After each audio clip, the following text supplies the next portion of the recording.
Bonjour à tout le monde, j'espère que vous allez bien. Bienvenue sur ma chaîne pour cette petite lecture de Fenêtre sur soi pour le mois de juillet. Vous les trouverez donc dans la page d'accueil évidemment de la chaîne YouTube. Les cartes que j'ai utilisées pour cette fenêtre sur soi sont les petites bleues. Oula, les petites bleues ici, comme ça, très jolies. On va pas prendre la tour. On va prendre quelque chose de plus sympathique que la tour. On va prendre le pape. Tiens, le pape. Alors, il s'agit du Tarot Made Easy, n'est-ce pas? Voilà. Et puis, les autres cartes que j'ai utilisées pour le conseil sont le Anaka Tarot que vous connaissez puisque je l'utilise maintenant depuis quelque temps aussi. Voilà, donc ces lectures de fenêtres sur soi, vous en avez l'habitude, j'en ai fait plusieurs. Il faut vraiment prendre ça comme une ouverture sur soi, sur un sujet, un domaine, une question, un point qu'on traverse actuellement. Donc c'est vraiment très ciblé là actuellement. Ces vidéos se veulent être des suggestions, des pistes à creuser, des portes à ouvrir pour vous aider. Il peut y avoir un mot-clé, une phrase, quelque chose qui fasse tilt et qui vous permette de dépasser la situation. Et donc, bien évidemment, comme je le dis dans chacune de ces vidéos, allez consulter votre signe ascendant et votre signe lunaire parce que ça fait d'autant de mots-clés, de phrases clés qui peuvent vous aider. Et puis surtout, ça fait de la lecture quelque chose d'un petit peu plus personnalisé que ce que vous connaissez déjà. Alors ensuite, le reste du programme sera donc le 25 juillet. Nous aurons la vidéo de lecture intuitive pour le mois d'août. Et puis pour le mois d'août également, je vais tâcher de vous préparer une petite fenêtre sur soi aussi, entre quelques jours de congé que je vais m'octroyer. Si j'ai le temps, je tâcherai de faire à la fin du mois de juillet peut-être une petite lecture de vie sentimentale, mais sans extension. Ça va être juste pour vous amuser comme ça durant vos vacances, durant l'été. Je ne le promets pas, je ferai de mon mieux, on verra si j'y arrive, d'accord? Et puis 25 août, bien évidemment, on reprend les lectures mensuelles intuitives. Et puis pour la rentrée, septembre, octobre, je verrai à quel moment exactement je vous ferai une lecture de vie sentimentale avec extension cette fois-ci parce que c'est beaucoup plus profond, c'est beaucoup plus creusé, plus détaillé, il y a beaucoup plus de détails. Voilà, je crois que j'ai tout dit. Merci de vous abonner, merci de cocher la petite cloche que vous avez à côté de l'abonnement, ce qui vous permet d'être notifié chaque fois qu'une vidéo sort. Merci de laisser vos commentaires, de partager, de liker, bien évidemment, c'est important pour moi. Et puis voilà, passez également un excellent mois de juillet, un très bel été et à très bientôt à vous tous. Merci beaucoup, à bientôt.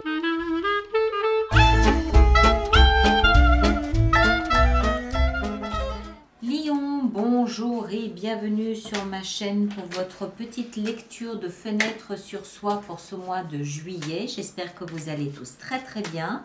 Alors, petit rappel de base, la lecture de fenêtre sur soi, c'est un petit peu comme une fenêtre que vous ouvrez à l'intérieur de vous et on va voir quelle est la préoccupation du moment, le thème, le sujet, le domaine de préoccupation, enfin de préoccupation actuelle que vous pourriez avoir envie de développer, de déployer.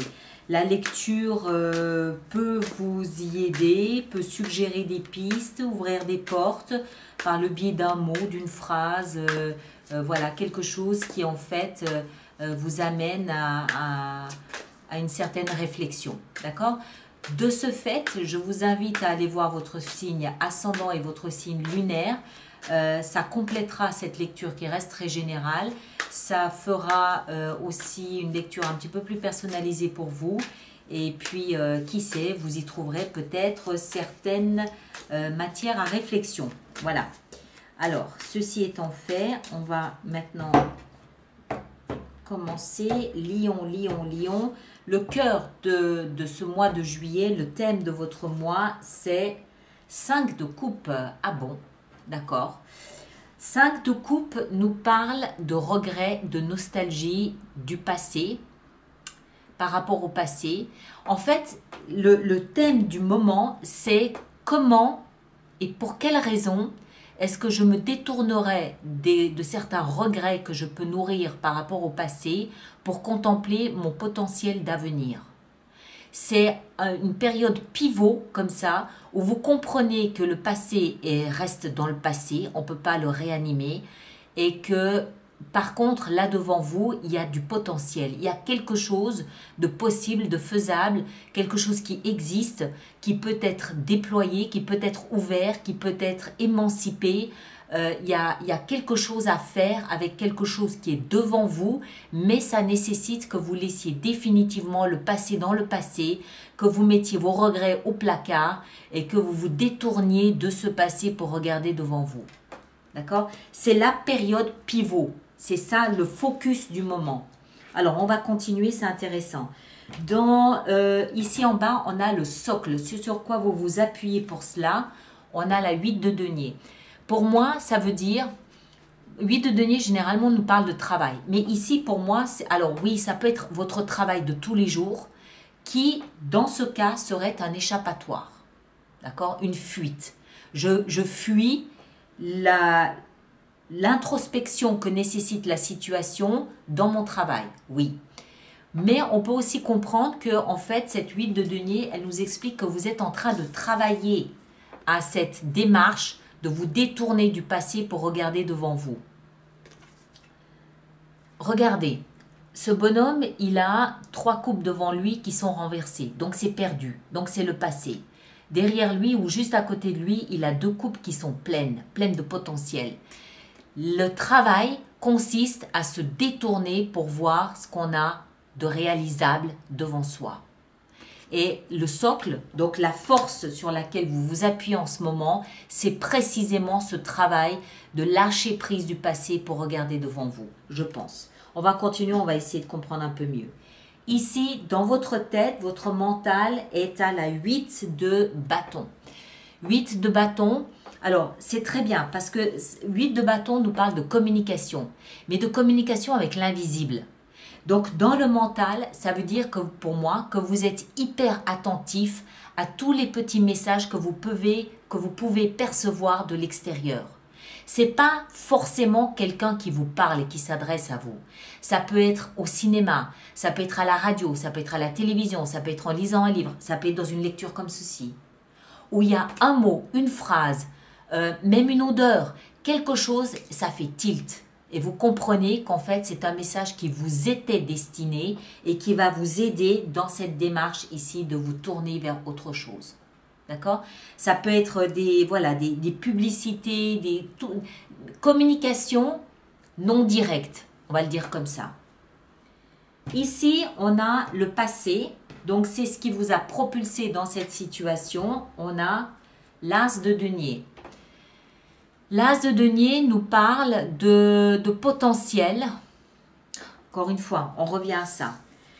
Je pense que dans votre passé, vous avez mesuré... Dans votre passé, je pense en fait que cette situation ici de regret, de nostalgie, de mélancolie, vous en êtes parfaitement conscient. C'est pas nouveau. Vous le savez, vous êtes capable de ne pas vous mentir, vous êtes capable de regarder froidement la situation, vous êtes capable de comprendre que vous êtes sur un seuil entre le passé et l'avenir. Vous le comprenez, vous le voyez. Pourquoi je dis ça? Parce que dans votre passé, vous étiez capable de mesurer tout le potentiel de la situation devant vous, c'est-à-dire ces 2 coupes.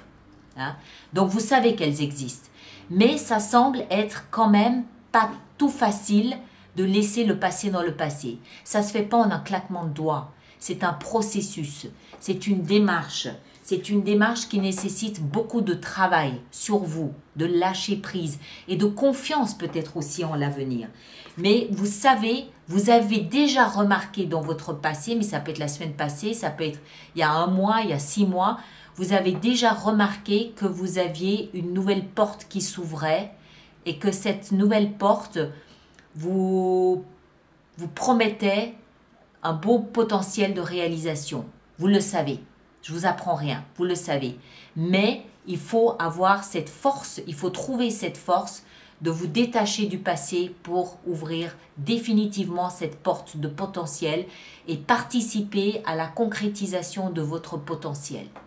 Ne pas vous en remettre complètement à la vie pour faire les choses. Participer activement à la création de toutes ces promesses ici. Parce que ça, c'est comme je le disais pour je ne sais plus quel signe. Imaginez que dans cette main, il y a un gland. Hein, et vous, le fruit du chêne. Et vous savez parfaitement que ce gland va devenir, si pour peu que vous l'arrosiez, que vous lui donniez un peu d'amour et un peu de soleil, vous savez parfaitement que ce gland porte en lui la promesse de devenir un superbe chêne centenaire. Vous le savez.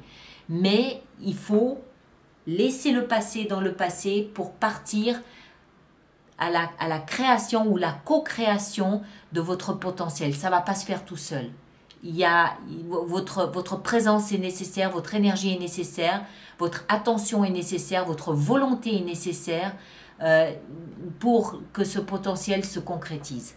Ça ne va pas se faire tout seul. Et là où vous allez, c'est vers la reine de coupe. Vous allez vers la reine de coupe. Alors, la reine de coupe, c'est une énergie très douce, très aimante, très protectrice, très sensible. C'est une reine, donc c'est une maman aussi, avec toute sa capacité à déployer une énergie de maman, c'est-à-dire de protéger, d'allaiter, d'être au service et au secours du plus fragile et du plus vulnérable, de le comprendre, d'avoir ce langage intuitif de sensibilité, ce langage intuitif de comprendre où il faut apporter de l'amour, où il faut apporter du réconfort, où il faut apporter de la présence. Il y a toute cette douceur, c'est un art d'être une maman. Je ne dis pas ça contre les papas, parce que les pères aussi, c'est le principe féminin, d'accord? Donc un homme possède en lui aussi du principe féminin.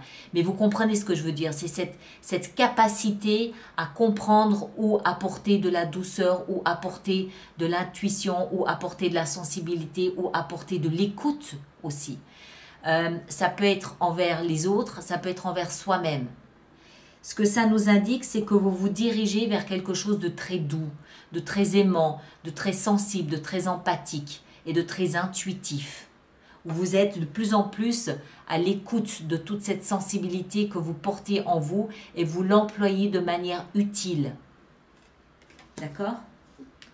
Voilà, alors, si la vie, l'univers, le destin vous guide, avait un conseil à vous donner, que serait ce conseil? Quel serait ce conseil? Chaque fois qu'on a des personnages, c'est homme ou femme, d'accord? Il n'y a pas que les femmes qui soient capables de donner de l'amour et de materner, les hommes aussi. C'est le principe féminin que du fait qu'on est d'un homme et d'une femme, enfin, en principe, on a ces deux pôles et on est capable, hommes et femmes, de donner du principe masculin et du principe féminin. Je prends quelquefois des raccourcis dans mes explications, mais ne vous sentez pas mis de côté, hein, messieurs. Alors, le conseil. Waouh, le chariot. C'est marrant parce que je pense que vous devez être le 3e signe, j'en ai fait 6. Vous devez être le 3e signe à avoir le chariot. Le chariot nous parle du signe du Cancer. Il nous parle également du mois de juillet. Et c'est précisément une fenêtre sur soi pour juillet.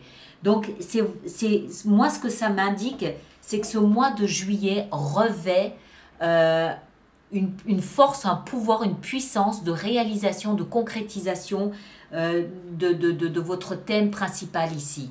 D'accord? Ça nous parle aussi, le chariot, de triomphe. Regardez, il part à toute allure vers le soleil, vers le bonheur, vers la joie, vers le triomphe, vers l'accomplissement de ce qu'il désire. Pourquoi? Parce qu'il sait ce qu'il veut. Il sait ce qu'il veut, il sait qu'il a été capable de mettre derrière le passé, les regrets, la mélancolie, et qu'il est capable de concrétiser son potentiel pour peu qu'il le veuille. Pour peu qu'il le veuille. Et peut-être que ça va se faire ce mois de juillet. D'accord? Voilà mes chers. Merci de partager, de liker, de laisser vos commentaires et de vous abonner si ce n'est pas déjà fait. Encore une fois, allez voir votre signe ascendant et votre signe lunaire pour compléter la lecture. Et nous, on se retrouve le 25 juillet prochain pour les lectures intuitives mensuelles du mois d'août. D'accord? Passez un super mois de juillet et faites-nous comprendre, faites-nous savoir si vous avez réalisé quelque chose durant ce mois-ci. Merci à vous tous et à très bientôt. Merci bien.